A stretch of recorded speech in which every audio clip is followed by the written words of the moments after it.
So, day 4, we made it. The proof is in the pudding, apparently.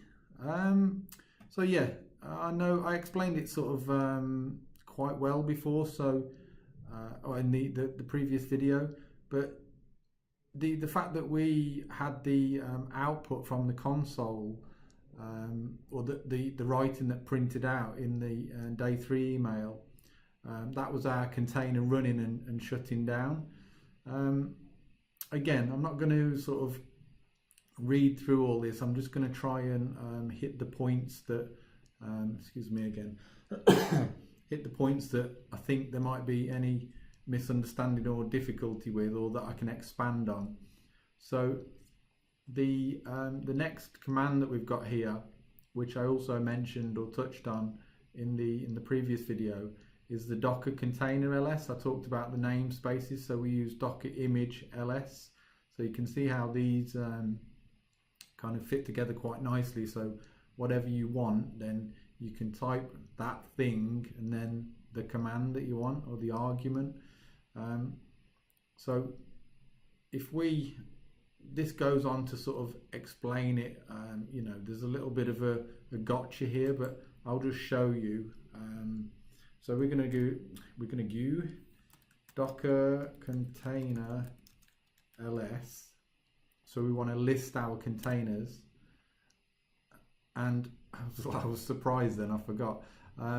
So we don't see anything, and that's a little bit confusing. So if you're working through that tutorial, or a tutorial, and you don't see your container, you're going to think, what the fluff?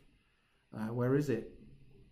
So what happened is that the sole purpose of that container that we created from the Hello World image is to output that information that we saw. You can see it above here, left over. So it outputs that information, and then the container shuts down, because that's its only job. It doesn't need to keep running.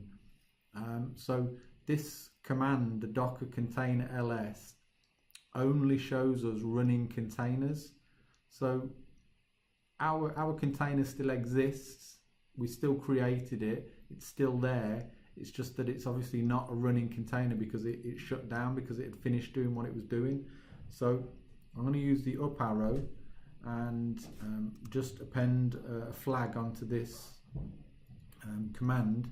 I'm going to use -a, and that's for all. So you can do -all, like ALL, I believe. You can save yourself a little bit of typing, and if I hit enter on that, you're going to see that I've got several containers here, but one 18 minutes ago. It was yesterday for you. So funny.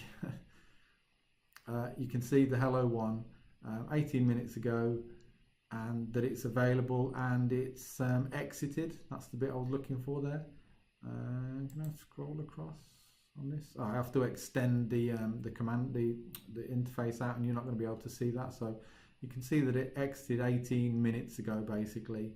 And yeah, that's that little bit. So we listed our container out, and that's proof that we actually created one, and it was there. We did it. And again, that's it for this little snippet of an email. When I type these out, they seem like so much longer. Jesus. So yeah, peace out.